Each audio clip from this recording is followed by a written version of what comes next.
അല്ലാഹു സൂര്യന്റെ സഞ്ചാരപഥത്തെ കുറിച്ച് ചർച്ച ചെയ്യുകയാണ്. വാനശാസ്ത്രമാണ്, അസ്ട്രോണമിയാണ്.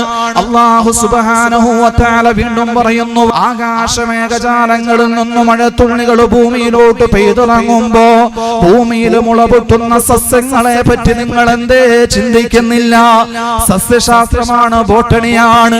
അവലം യറൽ ഇൻസാനു അന്നാ ഖലഖനാഹു മിൻ നുത്ഫത്തിൻ ഫഇദാ ഹുവ ഖസീമും മുബീൻ. അല്ലാഹുവിന്റെ അനേകായിരം വരുന്ന സൃഷ്ടിജാലങ്ങളിൽ അത്യുത്ഭുത സൃഷ്ടിയായ മനുഷ്യന്റെ സൃഷ്ടിപ്പിനെ കുറിച്ച് അല്ലാഹു ചർച്ച ചെയ്യുകയാണ്. ബയോളജിയാണ്. മരുഭൂമിയിലൂടെ മനുഷ്യരെയും ചരക്കുകളെയും വഹിച്ചു കൊണ്ടുപോകുന്ന അത്യുത്ഭുത സൃഷ്ടിയായ ഒട്ടകത്തിന്റെ സൃഷ്ടിപ്പിനെ പറ്റി നിങ്ങൾ എന്തേ ചിന്തിക്കുന്നില്ല? സുവോളജിയാണ്. ഈ ഭൂമിയുടെ ആണിക്കല്ലുകളായ പർവ്വതങ്ങളെ കുറിച്ച് അല്ലാഹു ചർച്ച ചെയ്യുകയാണ്.